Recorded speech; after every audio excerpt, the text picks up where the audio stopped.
Olá, pessoal! Vamos continuar nossa aula sobre rede de computadores? Então vamos lá para os conceitos básicos. Continuando. Bem, agora vamos relembrar o que é uma rede cliente-servidor. Rede cliente-servidor, nós temos as máquinas clientes, que são máquinas comuns, e temos uma máquina mais potente, que é o servidor. Então, o servidor é um computador equipado com um ou mais processadores, bancos de memória, portas de comunicação e, em alguns casos, com discos rígidos. Então, é um computador mais potente, com alto poder de processamento de dados e também com alta capacidade de armazenamento.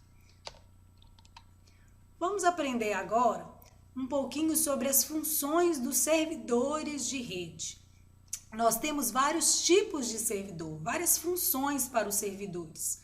Nós temos servidor de rede, servidor de arquivos, servidor de impressão, servidor de banco de dados, servidor de correio eletrônico, servidor de comunicação, servidor web e servidor de backup.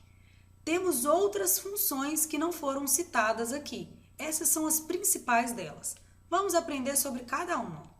Servidor de rede. Bem, o servidor de rede é o computador, com sistema operacional específico para servidor. Lembram do sistema operacional específico? Aquele do tipo server? Bem, e esse computador é capaz de administrar, de manter todas as informações que se referem aos usuários da rede. É nesse computador que é configurado o controle de acesso dos usuários que acessam as máquinas clientes e também as permissões que esses usuários terão na rede. Então, servidor de rede é um servidor dedicado ao gerenciamento e controle de usuários. Servidor de arquivos. O servidor de arquivos é um servidor dedicado ao armazenamento e distribuição de arquivos na rede. Então, um servidor de arquivos, ele tem que ter discos rígidos de alta capacidade de armazenamento, para ser possível armazenar as informações dos usuários da rede, ok? Servidor de impressão. Bem, servidor de impressão é um servidor, uma máquina que controla todo o fluxo, toda a fila de impressão que vai para a impressora. Então, nós temos aqui uma rede, vários clientes. Esses clientes mandam os arquivos que vão ser impressos para o servidor e o servidor envia esses arquivos para a impressora. Só que ele tem que organizar essa fila de impressão.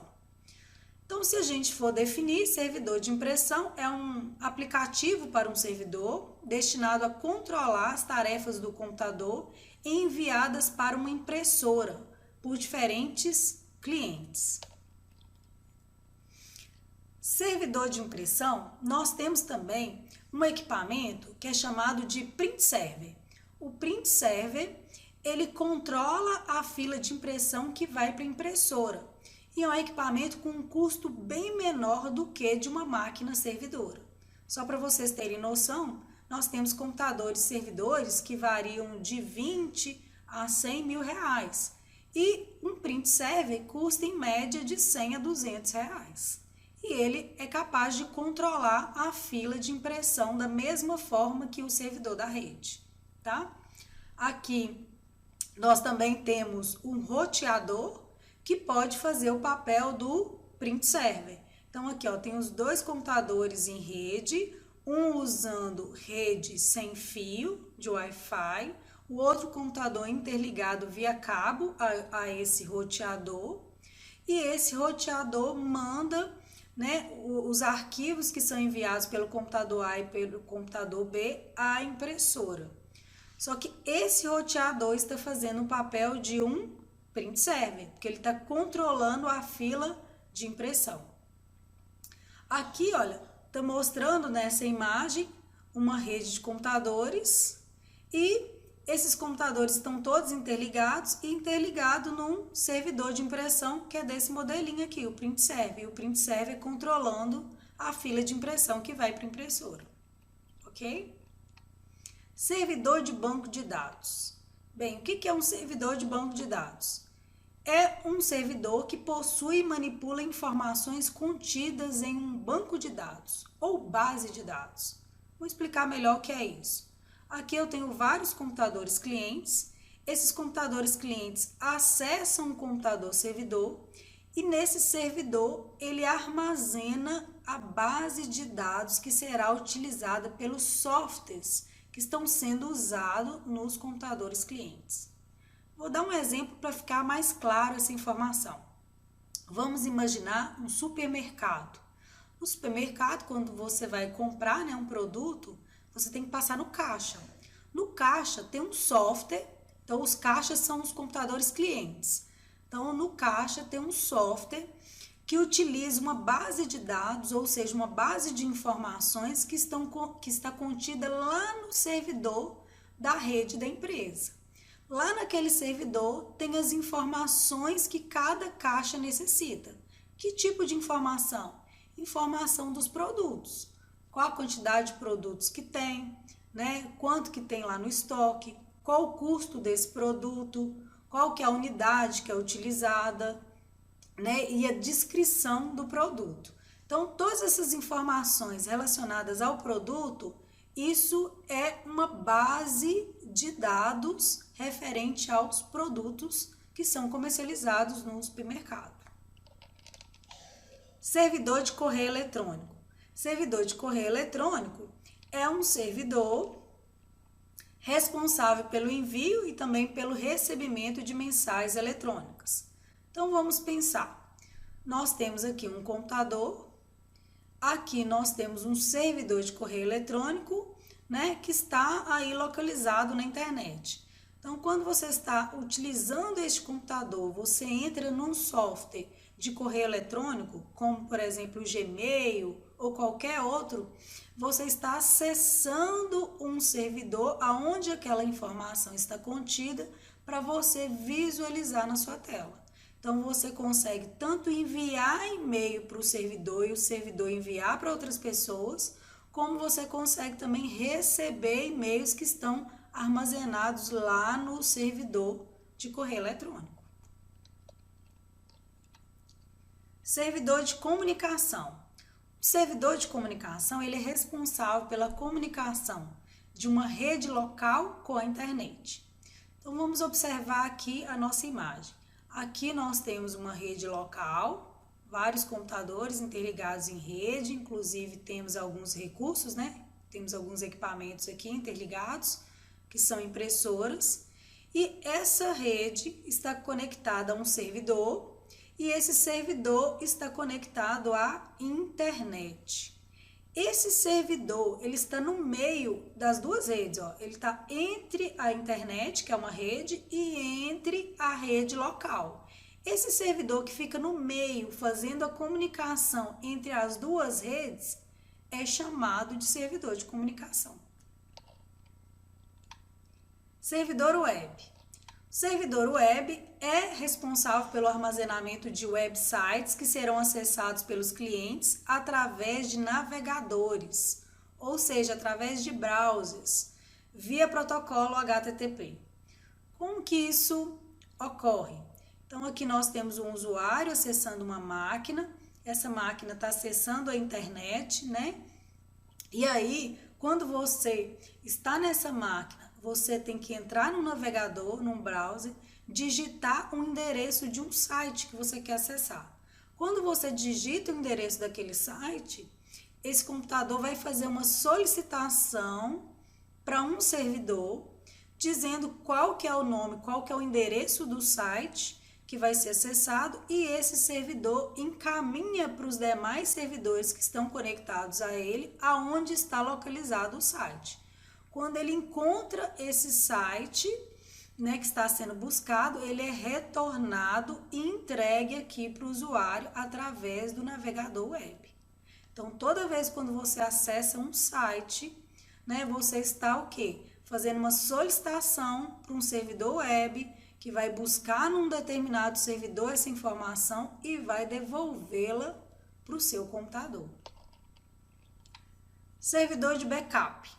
Bem, servidor de backups parece muito com o servidor de arquivos, né? Mas não é um servidor de arquivo, é um servidor de backup.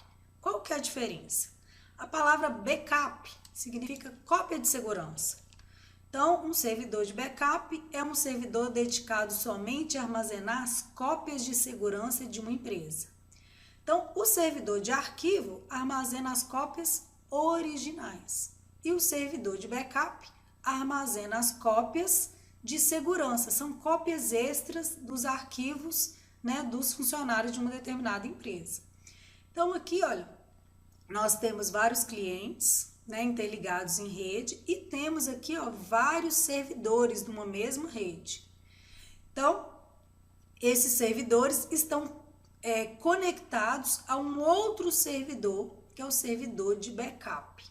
Então, esse servidor de backup faz cópias de segurança de tudo aquilo que foi processado nesses demais servidores dessa rede. Ele armazena tudo em dobro. Por quê, gente? Porque se um desses computadores aqui falhar, esse computador tem as cópias de segurança e é possível retornar as informações daquele computador que foi danificado. Bem, o servidor de backup, geralmente, ele pode ser uma máquina, né, com um disco rígido de alta capacidade, ou pode ser um equipamento chamado storage. O que é o storage? Parece um gabinete com vários discos rígidos que podem ser acoplados nele. E esse gabinete fica instalado num rack, dentro, né, do CPD da empresa, da Central de Processamento de Dados. Então, gente, como nós vimos nessa aula, rede cliente-servidor, nós podemos ter vários servidores com funções diferentes dentro da rede, e aqui nós temos clientes. Observem que nessa figura eu tenho um servidor de impressão, um servidor de rede e um servidor de e-mail. Ou então nós podemos ter a mesma rede com apenas um computador fazendo o papel de servidor de e-mail, de servidor de rede e servidor de impressão. Tanto uma quanto a outra funcionam perfeitamente. Qual que é a diferença? Por que dividir as funções em 3 servidores e não fazer com que apenas um servidor realize todas as funções? Nesse primeiro modelo, quando nós temos vários servidores, a gente diminui o fluxo de dados entre cada um deles. Então, quando o cliente está acessando aqui um e-mail, ele vai usar os dados desse servidor de e-mail.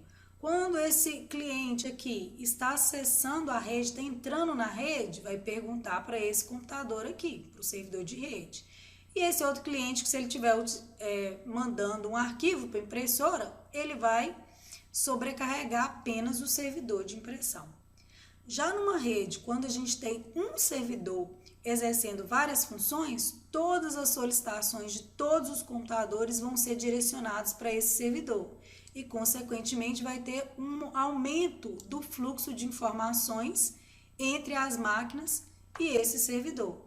Por isso, quando o número de usuários da rede cresce consideravelmente, há uma necessidade de aumentar o número de servidores para reduzir o número de funções de cada um deles, ok? Bem, aqui eu deixei algumas atividades para vocês fazerem e espero que vocês tenham gostado dessa aula. Até a próxima e continuem comigo. Tchau!